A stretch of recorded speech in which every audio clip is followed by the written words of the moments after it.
Nosedive. We're where we are dedicated to helping people numb less and live more by having guests who truly are living their fullest lives and living against the status quo. And this next guest is no different. Please welcome the cheetah print wearing, drank slanging, creative goddess and owner of Sweatman's Garden, Danielle Sweatman. Hey. Oh my gosh, what an amazing intro. No, we're so happy to have you today, Danielle. You know, Mara already knows you, and I'll let Mara go into how she knows you or how like you guys were introduced. But I met Danielle on my first alcohol-free girls trip to Charleston with Mara. And this was back in August of 2024. And I don't know if you guys know this, but you can still take shots when you're on an alcohol-free girls trip because you can do whatever you want. You could do whatever you want. And Danielle like whipped out this bottle of amethyst watermelon lime. It was exclusive because it wasn't like out on the shelves yet. And you poured us these shots. And I was like, this is going to be interesting. Took the shot. I was like, whoa, still like a burn. And after like that whole experience was still very similar to how it was when I was drinking a lot more. And I just want to say it was like my first introduction to any kind of alternative beverage, which was so transformative for me because now I'm like such a big non-alc brand girly. I'm like, what can I try? What can I amplify for other people? How can I get more of this shit in people's hands? So that whole experience and that introduction to Amethyst, to Pathfinder, to these really complex non-alc and alcohol-free brands was just like life-changing for me. Oh, that makes me so happy. Yeah. It was so sick. Yeah. And like, just to back up for a second, because you introduced Danielle as cheetah wearing. And let me tell y'all, for those of you who aren't watching the YouTube video, she showed up in her cheetah sweater, on brand, pink hair. Yes. Like you can like very rarely find me not in cheetah print. Yeah. If you want a lesson on personal branding, follow Danielle Sweatman. I mean, like, holy shit, you think cheetah print? And I'm like, yep, I associate the two things. Yes, so, yes. It's working. I mean, just every time, like, Danielle, you've always just been so welcoming. And I know we'll get into this when it comes into, like, what you all created with Sweatman's Garden, being an inclusive space for everybody, whether you drink or not. But that's who you embody to me. Like, you're always just so kind and so welcoming in your space. And I remember when Renee was coming down to visit in Charleston, and I was like, oh, you're going to love this place called Sweatman's Garden. Like, we'll go there. Danielle's so nice. And then all of my friends who go to Sweatman's, they're like, gosh, every time they're like, Danielle's just so nice, you know, and people truly remember how people make them feel. And you're just like the environment you create and who you are is just a true testament to that. So I'm just always like, I just get so happy when I think of you. That makes me so happy. Y'all are this is just a great gas up session for me. Anytime. Yep. Anytime. That's what we're here for. Yeah, no. And it's so true though, Mara. Like, I associate that with Danielle too. And when I say, and that's like the whole part of it, of the transformative experience that I had when I interacted with you and the establishment and just what you're creating there. It really is a testament to the people who are running these types of spaces. So, Mara, how did you guys meet? Yeah, Danielle, you might have to jog my memory, but I think Kayla introduced me to you. So when I was running Fish Out of Water with Kayla, which was a group we created for people to celebrate and connect in alcohol-free spaces, events and whatnot. We were hosting and partnering with different community members in Charleston. And Kayla was like, yo, I found this place, Sweatman's Garden. Like, it's amazing. They have a bunch of amazing mocktails. We should do something with them.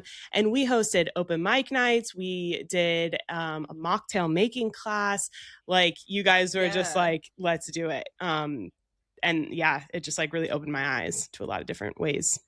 Yeah, I like remember meeting with you guys to like organize our first whatever it was going to be. And I think it might have been you were like, yeah, let's do it like an open mic night. Mm. And I was like, thinking kind of, I don't know, are sober people gonna wanna like have the courage to like get up in front of a bunch of people they don't know and like do something, you Mhm. know? And I still remember that being like one of our busiest nights like ever. Like I feel like people were like literally sitting on like the floor. Yeah. They were like standing in like I guarantee we were over capacity, don't tell anybody. Yeah. But like it was the craziest night, and like we were still very like newly opened. Yep. Like I don't even think we were like 6 months old at that point, and it was absolutely shit. like completely unexpectedly busy, and I just remember like having the best time. Yeah, I remember I that was too. not expecting like an open mic night for like sober people Sober to be like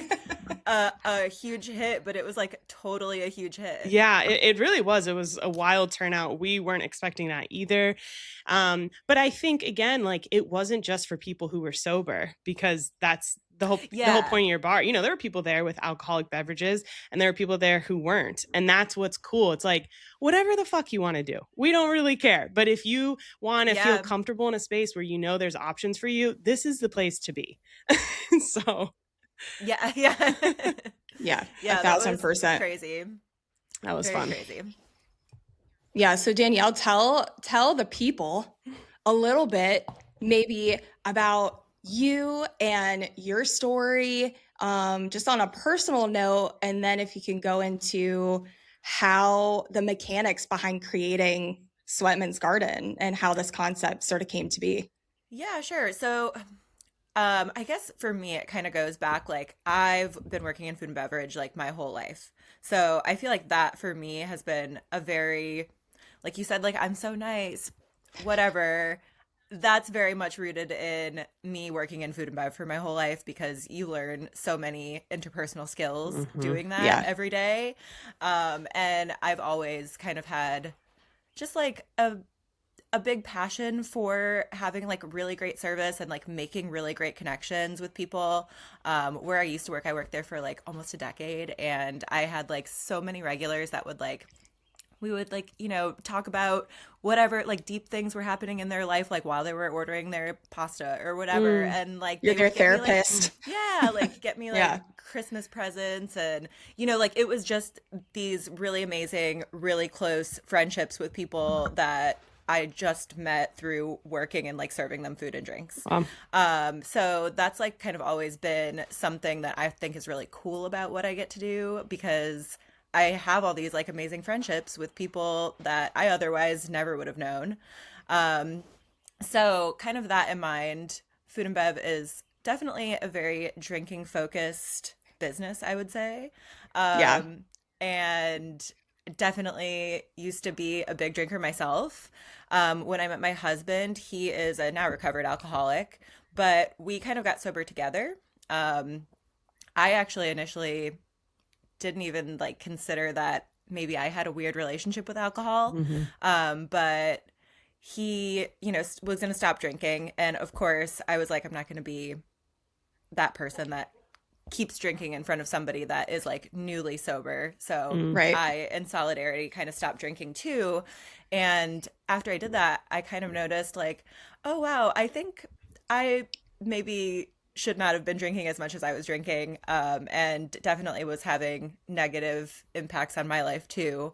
I'm like a very high anxiety person, and like after I stopped drinking, I was like, wow, I don't. It's have not to, so much, want to crawl out of my skin every morning. So you know, like little things like that, I kind of noticed like, wow, I am a lot happier. And then kind of as we were sober, you can get a lot more done. Also, you're a lot more efficient, I would say. And his business has always been creating these cocktail mixers for like bars and restaurants. He also has worked in food and bev like his whole life. Bro, so Danielle, I have to pause there. Kind of, I have to pause there. Yeah. Like the Moscow Mule. at the Rare Bit. Yeah. That, like, that's the first place that we went to. Yep. Remember when I came to visit When I you, first like the moved first to time or some Charleston. shit? Yes. And I was like, and I still "Bro, tell people about that. You gotta get this Moscow Mule. It's the best one I've ever had. ...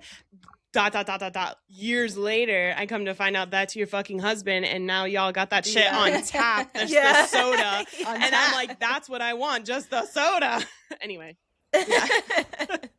Yeah. So yeah, pretty iconic business, I would say. But yeah, definitely kind of always in the back of our minds, we were like, what's our next step for, you know, what he's doing? And as we were sober and could kind of think more clearly about what we wanted to do going forward, it felt like we could either like really full force kind of put our brain power into getting our stuff into like cans, or we could kind of open our own space. And both being from this food and bev background, it kind of felt like we knew more about and it felt more natural to open our own space. Instead of kind of going like the production route, which would be, you know, not so forward facing, and just a lot of new things to us. So, you know, once we decided to do that, I was like, well, I'm sober, and I feel like it would be kind of disingenuous to open like a cocktail bar as a sober person. But I do also know how to make really great cocktails. So how can I kind of like create my own thing and do something that like not really everybody is doing and they should be doing? Yeah, no one is doing like no one is doing that. Especially in Charleston. Yeah. So kind of like created a place where the showcase is really like the really amazing products that we make that everybody else would use to make cocktails, like make fancy mixed drinks with, but why not make it the star? So I kind of always describe it to people that are new as like a reverse cocktail bar. So you're presented instead with like these already set list of things. It's a more like creative space where you can kind of be like, okay, I really love like a spicy drink, so I'm gonna get this habanero fresca, and you can stop there and that's in a really amazing mocktail. Or you can like, if you do drink, you can add a spirit to it. If you are like a California sober girl, you can add a Delta 9 spirit to it. You can kind of do whatever you want. And I think that's really fun. I think it's like something that everybody should be doing, but nobody else is really doing. But I'm also not mad at that because it makes me more unique. So yeah, it was kind of, you know, born out of all of that. And I'm very happy that it's become so accepted and like people get it. So it's been really fun to see kind of like the progression of having this like very, very new concept to now like people being like, you have to come to this place. I like hear people being like, here's how you do it. You like pick what you want and then you can add stuff or like whatever. So it's been really, really fun to see. Oh my gosh. Yeah. It's so awesome. And especially in a place, you know, if you go out to California, perhaps, you know, or New York City, there are more options like this, but in Charleston specifically, like it's just like, oh, thank God, you know, like there's something here. So it's really, really unique. And I love the concept of like the menus flipped, like, you choose which soda kind of, I'm calling them sodas, I don't know, but like which soda you want first. Then if you want to add, you know, a spirit or whatever, like, you know, so you can like build. Also, like how lame is it to have to like I've been in bars or restaurants or whatever before, like with my friends, and been like, well, I really love this idea of this cocktail, but like I don't drink. So now I'm gonna have to have this weird conversation with the server or the bartender and be like, hey, I really would love this, but can I have it like without A, B, and C thing in it? And then it just like kind of singles you out. So take away all of that, make it super comfortable for you to order whatever you want. And then, you know, nobody has to feel left out or insecure about what they're doing, or, you know, like they're making things difficult. Like it's not difficult to order a drink. Yeah. It shouldn't be difficult to order a drink. I think that's like twofold in what you're doing, because there's I think right now too, in the space of non-alc and functional beverages and things like that, it can be very confusing for people to want to order beverages like that, but you kind of break down that barrier to make it super easy and straightforward, which then cultivates the community around your space specifically. And then on top of that, it also opens this like beautiful option for them to be creative. It like opens up a part of their own brain where they're like, oh, I can create my own, you know, and it's kind of like, ooh, that's fun. And so it's very whimsical and playful and fun, especially for people who flavorful. Yeah. Just like the depth behind it. It's just so much more than just like coming in and getting a bev, you know? Yeah.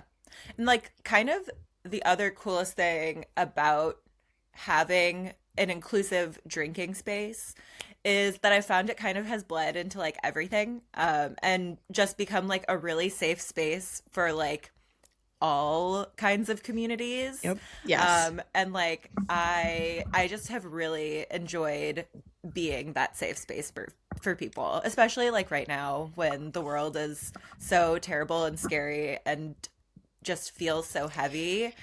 I have been like so pleased to find that like people, when they are having like a hard time or the world does feel extra heavy, they do kind of like flock to our space. And like when I'm feeling down, I'm like, oh, well, we're all feeling the same way together right now. And this is like feeling very inclusive, and we're all drinking different things, and we're all here together, and we're all just kind of like being together and feeling, you know, how we're feeling the feels together. Yeah.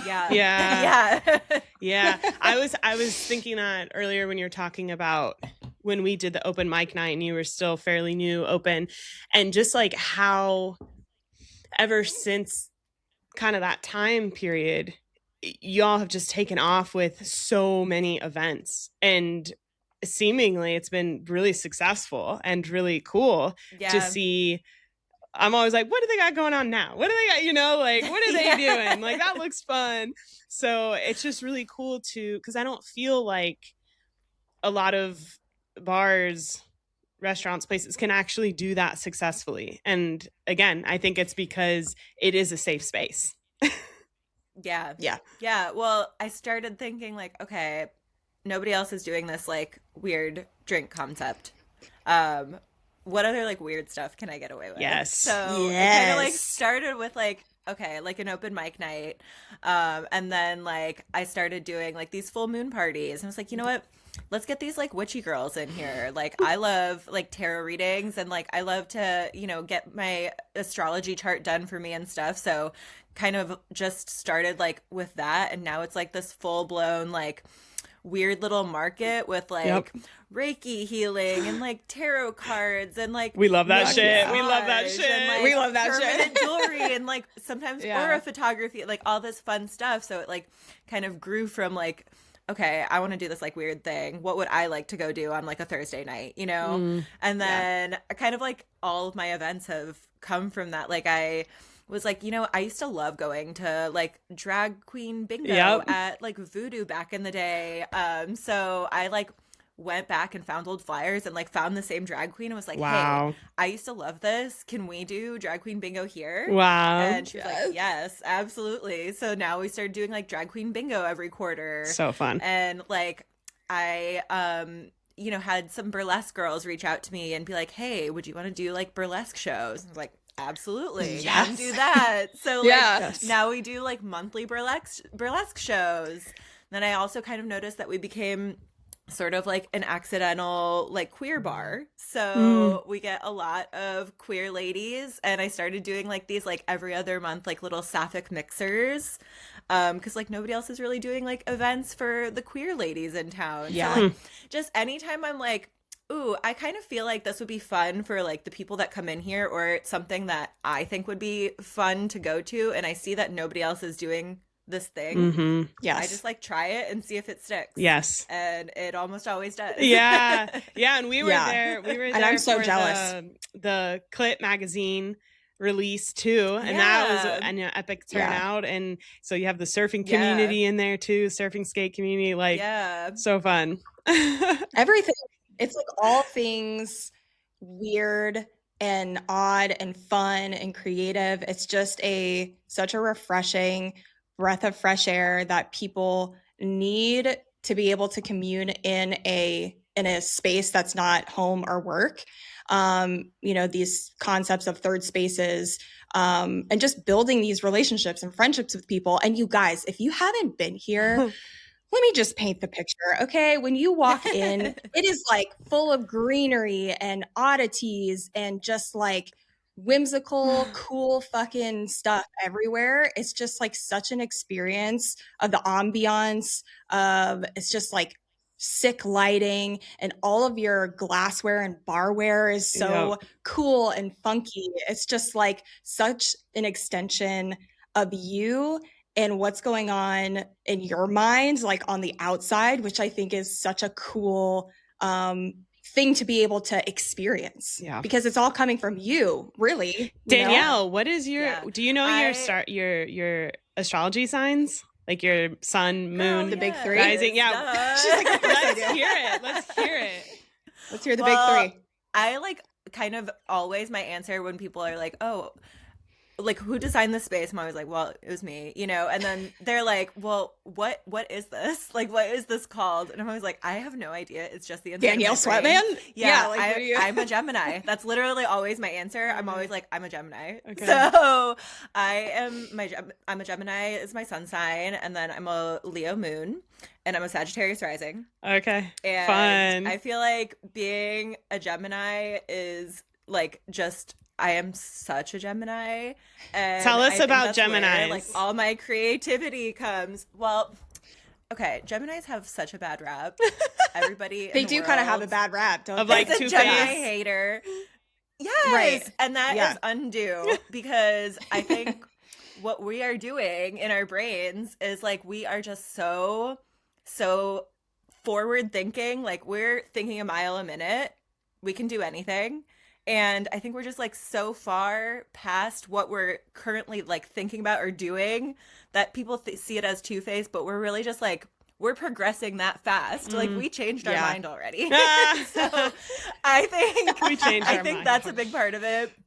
We're like super creative, very sociable.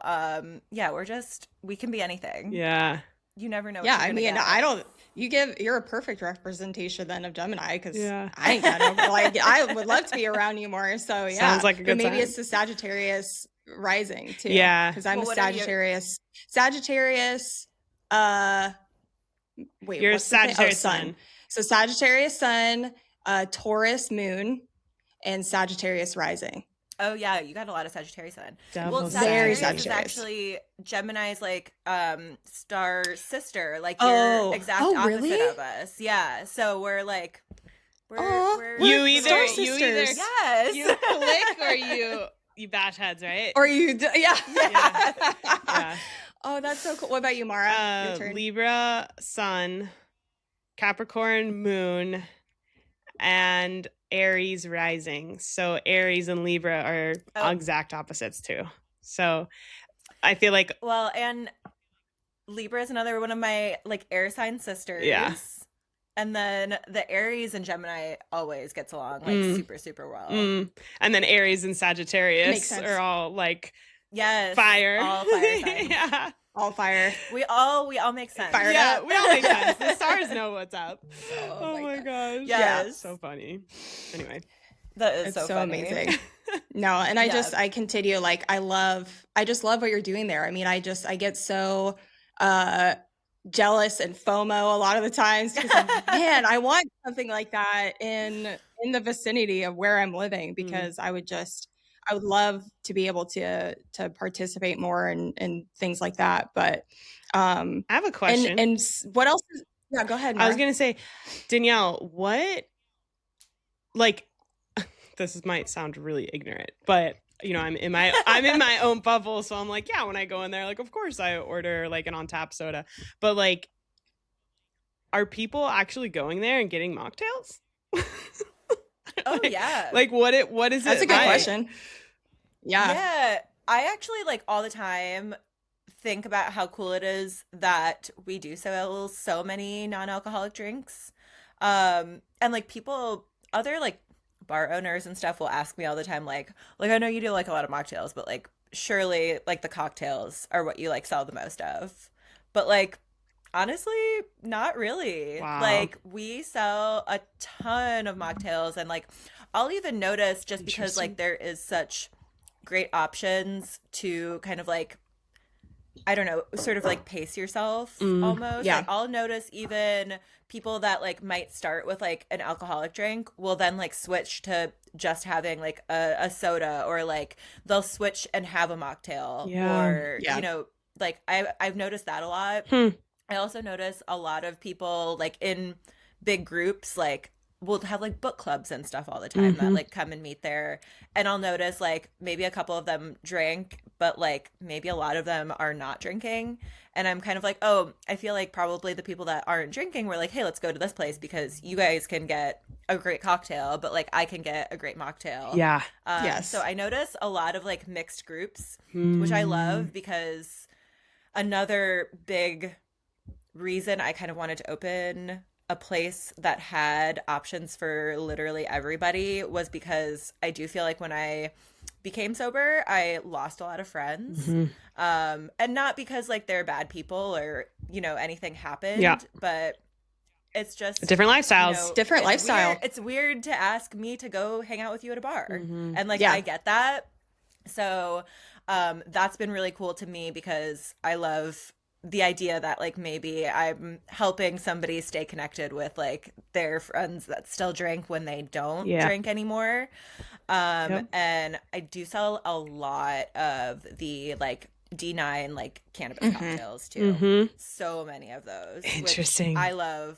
I know that sobriety looks different for everybody. So, you know, anybody can do whatever they want, but yeah, that's been very, very popular.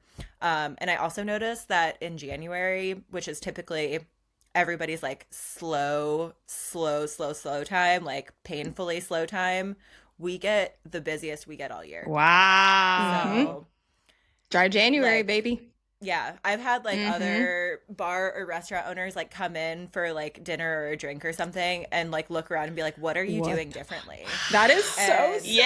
Like, baby. I love that. They'll be like, our bar is dead. Like dead. Like, what are you doing? That's how they can come and I'm in like, well, to your you bar. gotta have drinks. Yeah. Wow. Well, and I think too, it's a testament too of how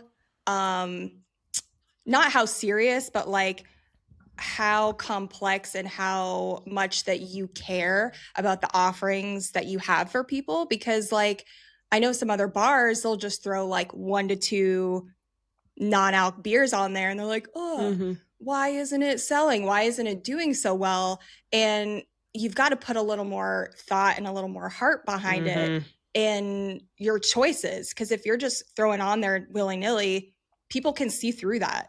And it's like, this isn't really what we want. So the fact that you are creating this complexity of options and depth of options is very, very significant to not only like a testament to the community and the space that you're creating, but the actual complexity that you're and the thought that you put into what you're actually offering. Yeah, the meaning behind actually, it. Like, just made.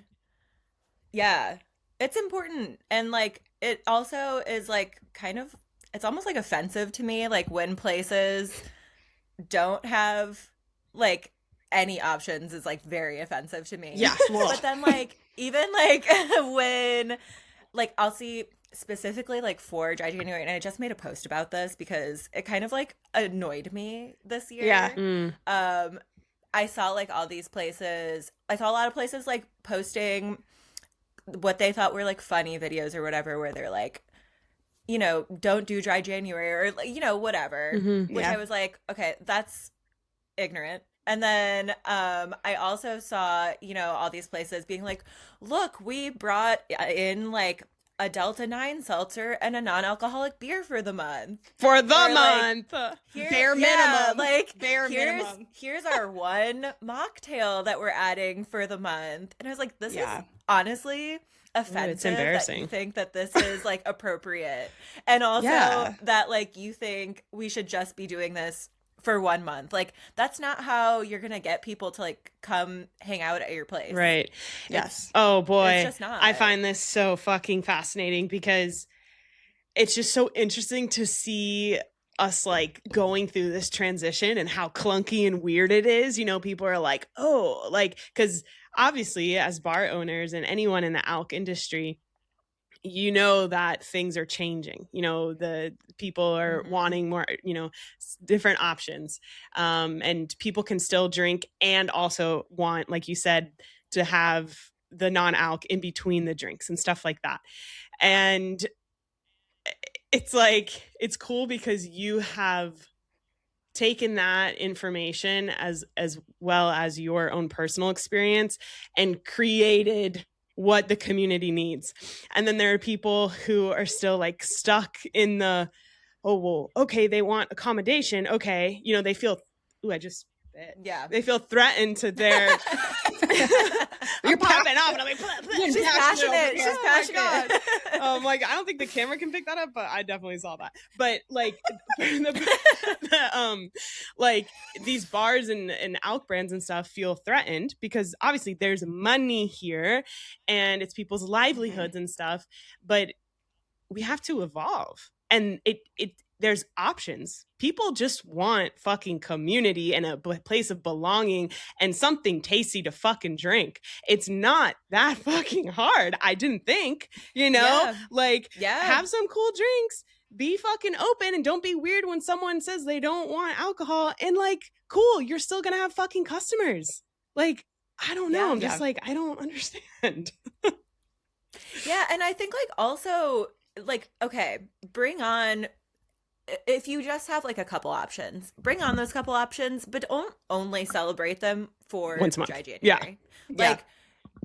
Like, if you are doing that and you're committed to having options like for people, I want to see you posting about it all year, and I want to see you highlighting those things all year. Yeah. Because otherwise, I think it's just like weird and like, it's a waste of time. I don't know. Is it like, it's a waste of time? Like, why even do it? A little performative, a little odd. Like, it's like, I understand.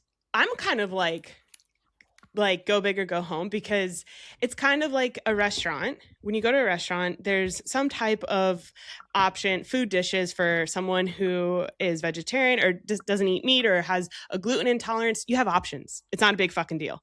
Or you're like, we fucking sell pizza and it's gluten crust and that's it. Okay. Own it, bye. But like, not like once a year we bring in gluten-free pizza, like for, you know, it's like, what? For like gluten awareness month. Yeah, it's so weird. What the fuck? Oh my God, Mara, when you put it that way, that's like... No, that's like so true. Funny. That's so true. It's weird. Like, it's wild. Well, and Danielle, like, for more of like behind the scenes of like, what do you do to curate this type of inclusion? Like, how can people who are listening right now, who are like, oh shit, I'm a bar owner or I'm a restaurant owner or whatever the case is, I work in food and bev, and I do want to start to make this transition and make this change. Like, where should they start? Gosh, that's like honestly kind of hard for me to answer because I have this like great advantage, right, where I'm sober. So like I know kind of like what, if I'm going out, like I want to be able to drink. Right. But I don't know how they don't know that. Like they should it's probably hard for already me know to that. Explain like, okay, like you need to like go get A, B, and C things so that like I can have a great drink too. But maybe do some research of their own or something. Yeah, or just like kind of how I approach writing any of my mocktail, cannabis cocktail, regular cocktail, any of my drink lists. I kind of just think like, okay, what would be like a really cool drink? And from my perspective, I usually start with like the non-alcoholic elements because that's kind of like what is most intriguing to me. But like those like flavors, right? So I'll just think like I got like really weird last week and I did like a raspberry cream cheese whiskey sour for my menu. Oof. And I was like, okay, it's like almost Valentine's Day.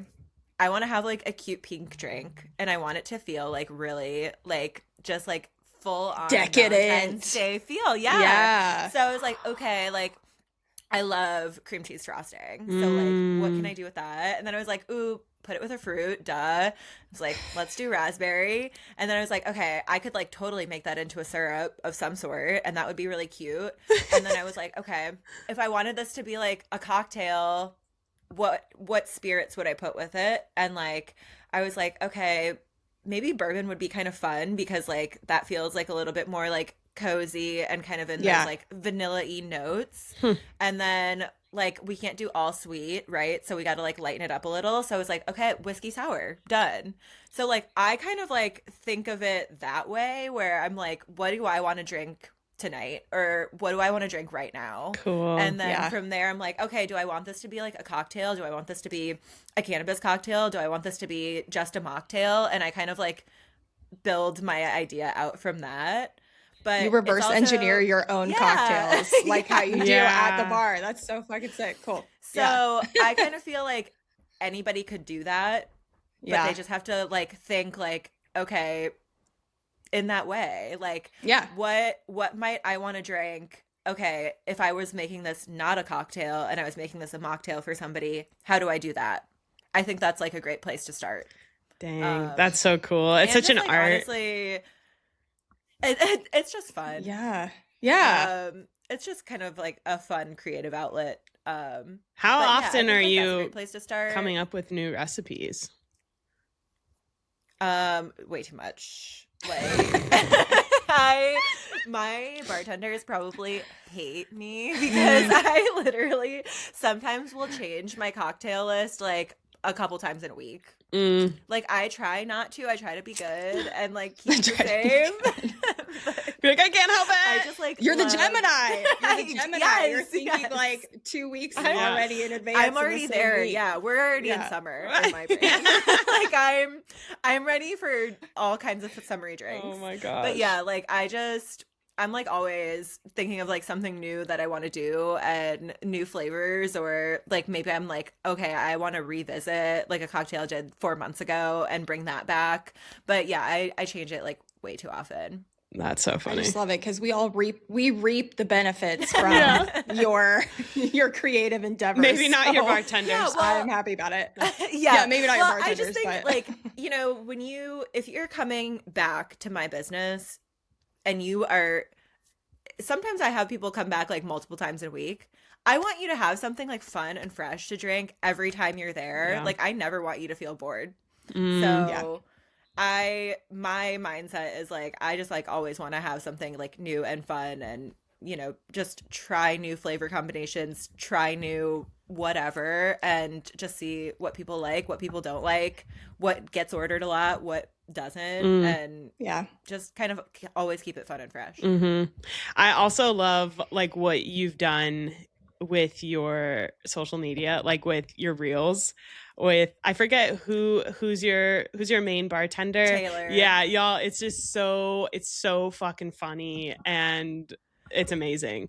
Like, that makes me really happy, and I can't wait to tell her because we spend way too much time doing those. Yeah. I know. But we also do have like so much fun doing them, and there has definitely been days where we're like, okay, we hope nobody comes in for like at least an hour so that we can film so we can do our this. One stupid reel. And like while we're doing it, like somebody will walk in and we'll be like, oh gosh, okay, yeah. like then we're like, darn it. Yep. It's like catching y'all in the bathroom or like, you know, when the bathroom door doesn't lock or some shit. You're like, oh, sorry. Oh my gosh. Yeah, and it's always so embarrassing because they're embarrassing, you know? Like It's so fun though. Like I'm always like, dude, this is awesome. Like, yeah, it's very entertaining. Well, it's permission. Yeah, it's permission to be fun. Yeah. Like that's what I love about it too. It's how you craft these cocktails, how you are decorating the space, how you show up and how you interact with people, and how you're showing up on socials. It's just, there's a through line there. It's permission to be fun. Yeah. Yeah. And like we all need to have fun right now, especially Especially right now. We all need like that opportunity and that invitation to be like, oh, I can go here and just like be in a really chill, cool space. And like, I know that they're silly and goofy because I saw them be like silly and goofy, like they were flipping each other or whatever this morning on the Instagram. So I know I can go there and just like be whoever and chill out and just enjoy the space. And I hope that translates to people. Yeah. Because you know, we just like to have fun. Yeah. Do you have any forthcoming plans for Sweatman's or that you can share? Or is the vibe just like to keep doing what you're doing because you're doing it good? Well, we just like about a month ago, maybe 2 months ago, started like shipping all our stuff online. Wow. And it's very, very grassroots. Like we literally still just do everything ourselves. There's no co-packer or shipping facility or anything like that. Dude, but that shit is hard. Yeah, that shit's hard. Yeah, it's a lot. Yeah. But kind of like getting that off the ground more and like hopefully get that to like blow up a little bit to the place where maybe we would have to look into some sort of other facility or co-packer, or you know, hopefully that grows to a place where that can become something that we can't manage on our own, if that makes sense. Sure. Yeah. But Cool. that's definitely kind of our next focus for sure. Okay. Yeah. And what things, so are you shipping like the soda? Are you shipping like canned cocktails? Like what exactly is it? We are shipping the sodas, just kind of as the sodas, because same idea, like that you can come to Sweatman's and have it as a really amazing mocktail or use it as like a cocktail mixer. It can be applied at your home bar. So, you know, hopefully people are ordering it for both purposes and getting it to upgrade their Moscow Mule at home or just getting it to have a really great ginger beer at their house. Yep. But yeah, it's been great so far. We have really like sexy swing top bottles with our like logo and stuff that are like printed on it. So I think they're really cute. I think we're gonna maybe move to some really cute bottles with like cheetah print caps and stuff and like oh hell yeah, of course. And hopefully that also gives us the ability to start doing like some local retail too. Cool. But yeah, that's kind of just our next move. Okay. Even more Sweatmans in more places, always. Yeah. I love that. Hell yeah. We have to. I mean, I'm such an advocate for that because I'm already thinking like, okay, what bottle shops do I know? Who can I get you in contact with? Because I want to see this shit everywhere. I know, because so it's so fucking good. It'll happen. It's happening. Yes. Yeah. It's happening. Yeah. You already That's said the it. dream. So Yeah. it's in motion. Yep. It is in motion. Yeah. It's spoken into existence. Wow. Exactly. Danielle, this Oh is my super God. random, but are you from Charleston or South Carolina? Like, where are you from? No, I'm from Chicago originally. Okay. And so born in Chicago, but then kind of grew up in Northwest Indiana, which is like a suburb of Chicago, but we're kind of like the weird redheaded stepchild of Chicago because everybody's like, well, you're from Indiana. And we are also all like, well, we can get to places in Chicago faster than you can up in like the north side or wherever. Yeah. But yeah, it's called the region and they call us region rats. Region so rats. I'm a proud region rat. Okay. From Northwest Indiana. Oh my gosh. And then I lived in Bloomington in Southern Indiana. I went to Indiana University, go Hoosiers. And then right after I graduated, moved down here. Okay. So Cool. So, yeah. you, So how long? Yeah, how long have you been in Charleston then? 12 years. okay. Yeah. Okay. Wow. And Which is crazy. Yeah. time flies. That is for sure. Yeah, it's like, how could I possibly have been here so long when I'm only 21 still? Right. No, how does that happen? It's like a time warp. Oh It's my insane. gosh. Hey, I'm I curious. know when I tell people, I'm like, Mara and I have known each other for, over a decade. I'm Yeah. like, ooh. I know. Yeah. I'm like, wow. That's crazy. Like, in my brain, Yeah. we're all like 12 still. Right. Right. Yeah. Totally. Um, What were you going to say, Mara? I was gonna ask, Danielle, because I kind of wanted to like go way back to the beginning of our convo when you started talking and sharing about your alcohol-free journey. What were like some things that, because we've kind of like shifted our whole concept with Nosedive from not just focusing on like alcohol-free stuff necessarily, but this concept of just numbing less and living more and coming alive and, living. And so I'm curious to hear a little bit more about like, what did you notice that started to come online for you when you started to like take a step back, and how has that evolved over time? Like everything and nothing, like it feels like I don't even really remember like really what it was like to be drinking like all the time. Mm-hmm. And it's just kind of like so weird to like think about that person. Mm-hmm. But I would say like for me, truly like the biggest difference I like pretty immediately felt was the so much lessened anxiety, because like when I say I am a very high anxiety person, I am like a very high anxiety person. And I struggle with that like a lot. I've never been like medicated or anything. I've kind of always just like managed on my own, but like probably should have been medicated at different points in my life. Yeah. And I do feel like pretty immediately once I stopped drinking, I started waking up and being like, oh wow, I really like used to want to crawl out of my skin. I had so much anxiety, so much like anxiety, Yeah. where just like the whole day I would like not want to look at my phone, not want to know whatever was like going on when we were out last night, or like did I embarrass myself, like just a lot of that. And it was kind of gone. So that was the most amazing and immediate effect that I feel like I felt. Which like is pretty huge when you like are thinking about it, because how much did that like hold me back? Like a lot, Totally. Like that's a really uncomfortable place to be living in your own thoughts like that. Yeah. So that for me was like the biggest, oh, I should not have been drinking that much all the time. Yeah. And like even after my husband went sober, he very much was like, I don't care if you want to drink. Like that doesn't really change anything for me. Like I know that I can't do that. So like it's not going to change me not drinking. Like if you want to have a glass of wine while we're out for dinner, or if you want to go out with your friends and like have a couple cocktails, like you can do that.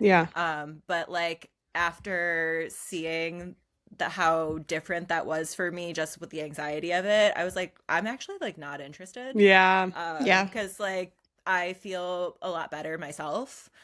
And then also after that, I kind of noticed like, oh, I'm like waking up fresh and like I can like do things.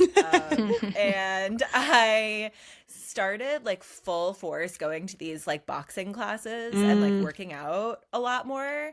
And I think that also, I mean, obviously, like the obvious benefits of like working out and like living that lifestyle are there, but I think that also helped me a lot with my anxiety and kind of just like continuing to manage it beyond just not having anxiety. I now was like doing something that was like moving my body and like helping my brain just kind of in like that normal way that I should have been doing all along.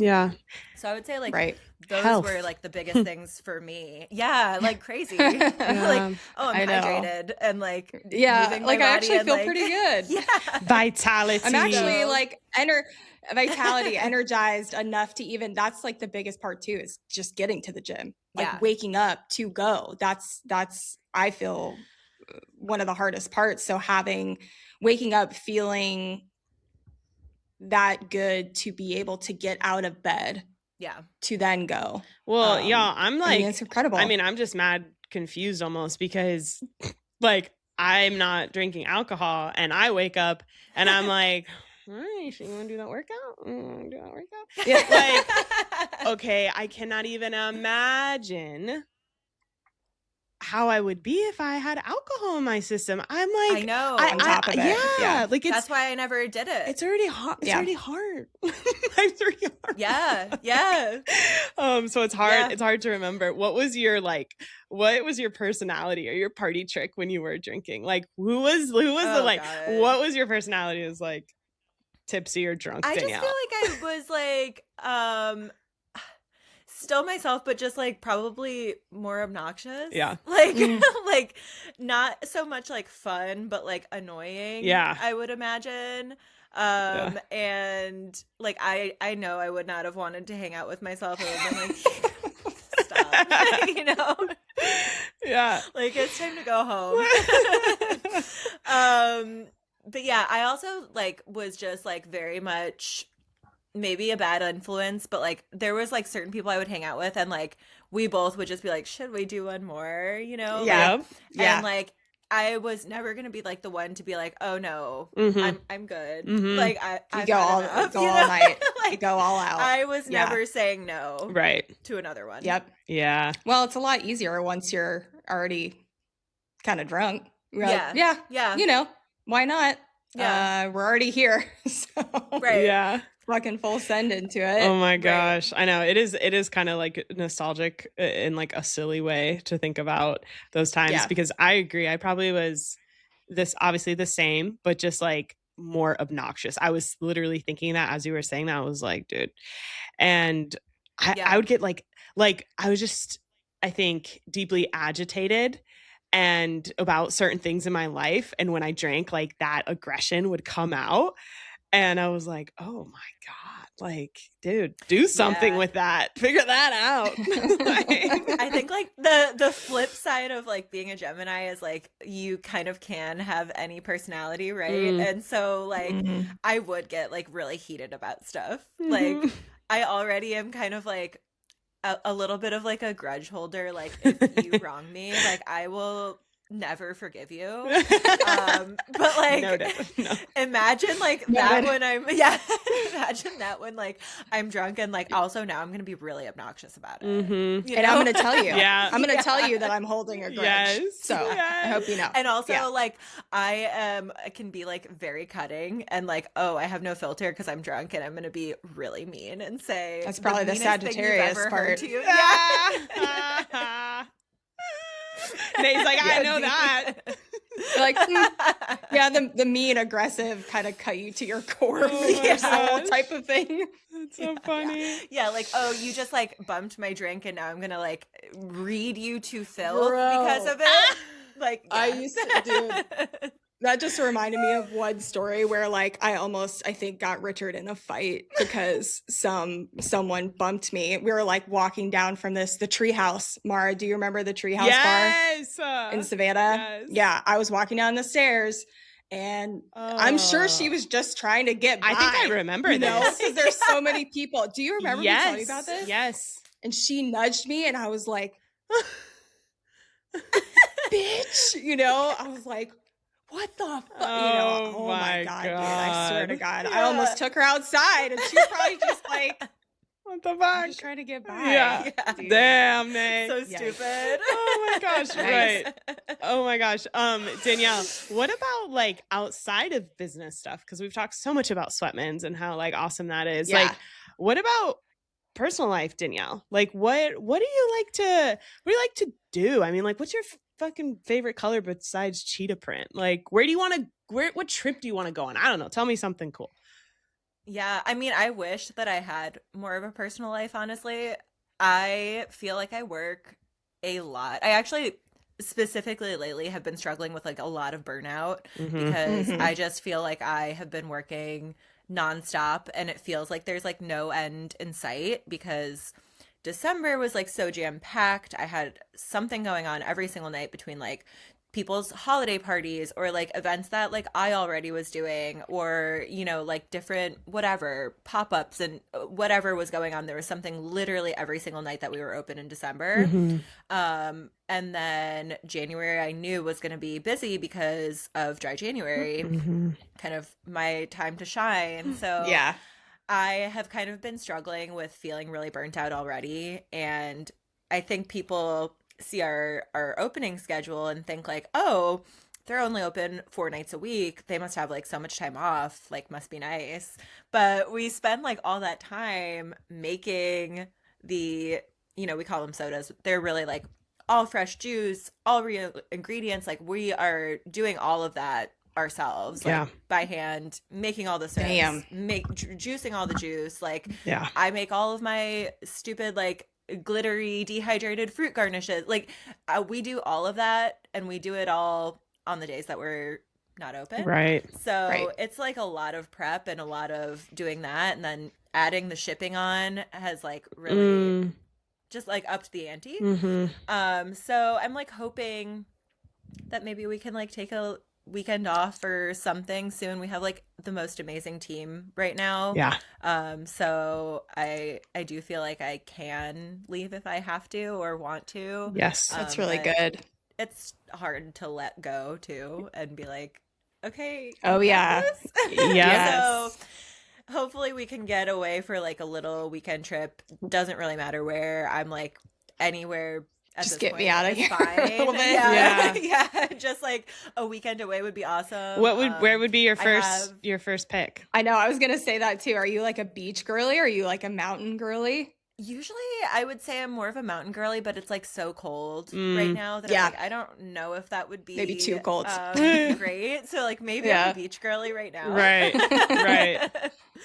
But yeah, like literally just anywhere where I am not within driving distance of my business for people to call and ask me to do things for them would be ideal for me. We have 2 dogs, so I like hanging out with them a lot. They're like my little children. I love them so much. So hanging out with my what dogs. kind of dogs are they? TV. I know, I was gonna ask that too. They're just like big mutts. The mixes are crazy. Like I've done like the DNA test. It's like the most any of them have is like 10%. So they're everything. Oh, whoa. But they're big. My boy is like, he's a big boy. And Mila, she's like a boxer mix, so she's crazy. But also pretty big. But like, cool. So they have a lot of energy. Lots of energy. Yeah. They would love if I could like take them on more walks and do stuff like that with them. I love reality TV. I love Bravo specifically. I'm a big fuck girly, so anytime I have extra time, I'm like, we are catching up on Housewives. I was gonna say which Housewives? Oh my god! Right now, any of Salt them? Lake City is on currently the most amazing TV. I live and die for Lisa Barlow. She cracks me up. I love my Housewives. That's awesome. Yeah, I'll always be catching up on whatever Bravo show is on. I'll take anything. I'm really into Andy Traitors Cohen right now too. Yes, anything Cohen. in the Bravo universe, I will take. Big reader. I like to catch up on my reading if I can. I'm trying to like get myself back into reading right now because I kind of go through like these phases where I'm like devouring books and then like I won't touch them for like a couple months, but I'm like ready to devour again. So kind of just like easy peasy. I would love to just be like lazy and watch TV and read books and hang out with my dogs all day, but love it. There's many. You have an empire to run here. Yeah. You're like, but you've got people to answer to. I'm the president of the cheetah world, so I have to go. That line right there has just been clocked. I am the president of Cheetah World. Yes. Yes. I've been elected. I feel so honored to be speaking to the president of the Cheetah World. Me too. I'm like the disciple over here. I'm like, yep. The queen has spoken. The queen has spoken. I have gotten Brent to start wearing, did you see our cheetah print tracksuits that match? Dude, yes. You guys wore it. I think you guys wore it at the mag release party. Yes. That shit was awesome. It's like very mob wife in the best way, where it's like total like Jersey, but better than that. I don't know. And like I am like super Serbian, so I was like, this is so Slavic. I literally was like, I'm about to pop out with a little slob squat for this photo opportunity. Slob squat. Really, Yeah. really, It's a lean into my vibe. roots. Yeah, It's a It's vibe. fucking amazing. yeah. Damn. It's amazing. And see, look, you guys, like when you start drinking less, you can fucking do shit like that. You know what I'm you saying? can Like wear with a full cheetah suit. confidence. Yes, Yes. And be like, fuck everybody else. This is the shit. yes. I You can love do it. Anything. Yeah. Oh my God. Amazing. Dude, this has been the most fun conversation as I knew it would be. And it was so lovely to get to talk to you on this level, because anytime Mara and I usually come to visit you, it is at your place of work. So I know, you're doing the damn thing. You're reigning your cheetah empire, Danielle Yes. Sweatman's garden. Yes. So it's just been so lovely to be able to talk to you on this level. Yeah. And I'm just so stoked to see Sweatman's grow and see what you guys do this year and beyond. Yep. I love it. Second that. Thank you Always. guys so much for having me. Always cheering you on. Yeah. Yeah. Thank you, I Danielle. love Yeah, always. Yeah. All right, guys. Till next time. Okay. Bye. Bye.